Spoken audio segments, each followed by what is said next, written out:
LS engines, by far the ugliest engine ever made. Well, maybe not ever, but in recent history. So they're so ugly that even GM covers them up. So the engine I have is a Gen 3, and this is a Gen 4 truck engine cover. They're real similar in design as far as the engine itself. The cover on these I think looks a lot better. It also covers the sides a lot more. It covers the fuel rails where the Gen 3 doesn't. And unless you get the 6-liter Gen 3 covers, they look pretty good, but they're hard to find. So the way it is right now, this hits the hood on the S10. Full-size truck wouldn't be a problem. I only need, I think, about 3/4 inch clearance. So what my plan is, I'm going to cut these standoffs off right there and there. But right now it's hitting on the throttle body. So I'm also going to notch this up about an inch. Probably go 3/4 inch right there and above the alternator so it can sit down a little lower. It's hitting just right on this edge right here. I can force the hood closed, but it's just pushing down on this. So I'm going to trim that and see if I can get this Gen 4 to work on a Gen 3. I think it'll look pretty good if it works.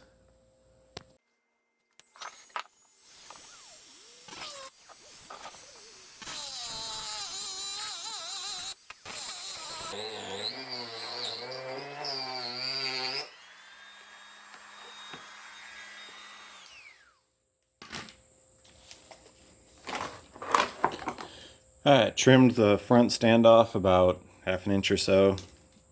The standoff on the Gen 3 is going to should touch this before this touches the intake. And then the rear one I just cut completely off.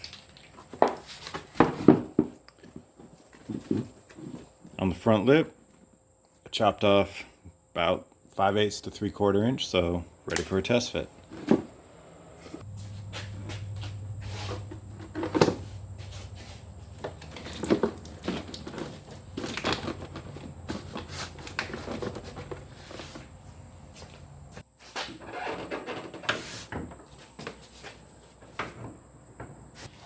So it kind of feels like I need more, possibly just right here above the intake. I've got a pretty good gap over here at the alternator, and then more gap than I wanted, but it'll work right there. So take a little bit more off the top of that. I trimmed out another 3/8 inch off on top of this, so test fit time again.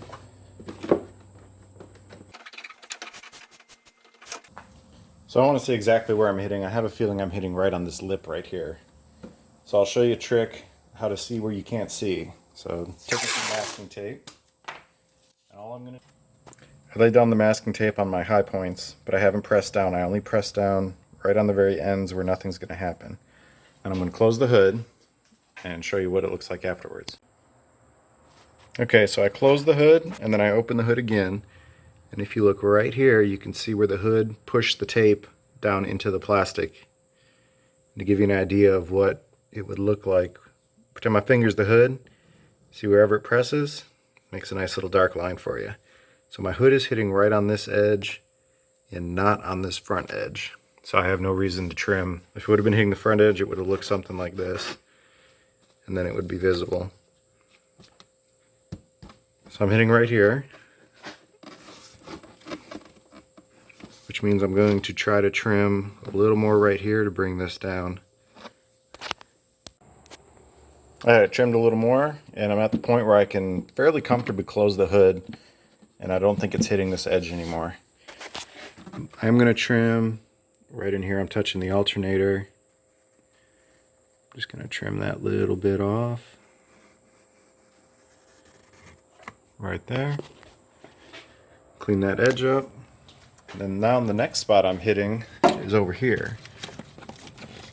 So it's hitting the coil pack and it's hitting the oil fill tube.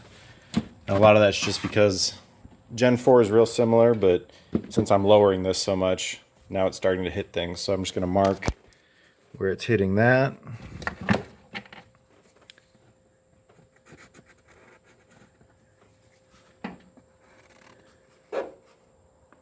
And the coil pack.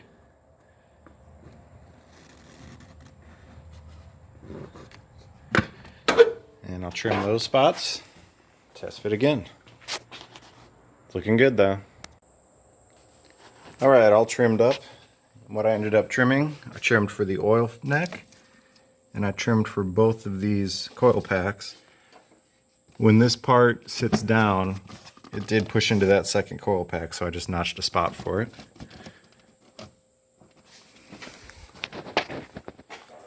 And one other spot I had to notch was back here for the windshield wiper motor. So it's all sitting in there good, hood closes. So the next thing I'm going to do, I decided I'm going to use this standoff and this standoff in back to mount it. And it means I'm going to have 2 screws coming through the top, but I don't really see a better way to do it and have it be secure. On the stock one, those 2 push onto like little studs, and it's just a push fit, and then it pivots and hooks on the back. I could do a back hook, but that nutsert's already in there, so I'll just use both of those. So I'm going to line this up, lay it out, and drill those 2 holes. Doesn't look too bad at all. So I got my holes drilled. I tapped out those 2 nutserts to 1/4-20. I had some stainless 1/4-20 button heads. Kind of don't like the way that looks.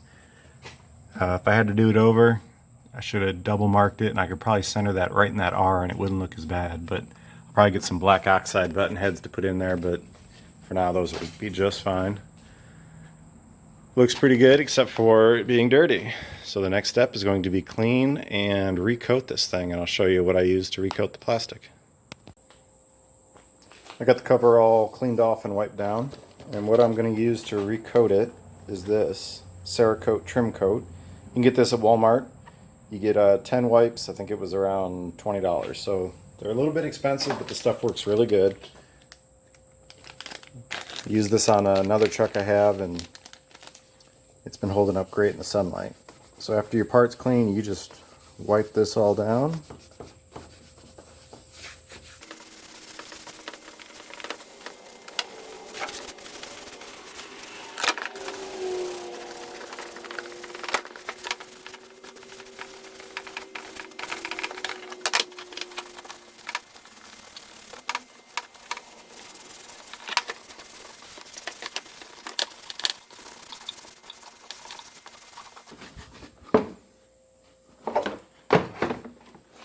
That's it, so I'll come back in about 30 minutes, and this will be done. Alright, the Cerakote's dried, and it turned out pretty good, I think. Gen 4 cover on a Gen 3 engine definitely works with a little bit of modification, but I think it looks better than the Gen 3 intake. They're pretty ugly. Still need to get rid of all these stock S10 wires. I've got all my sensors, or all my gauges working now, so I can just start cutting out whatever's left over. There's a couple relays in there I'm using to power things, but I can definitely start chopping it all. So engine bay is coming together. Sort of starting to look more like a factory engine.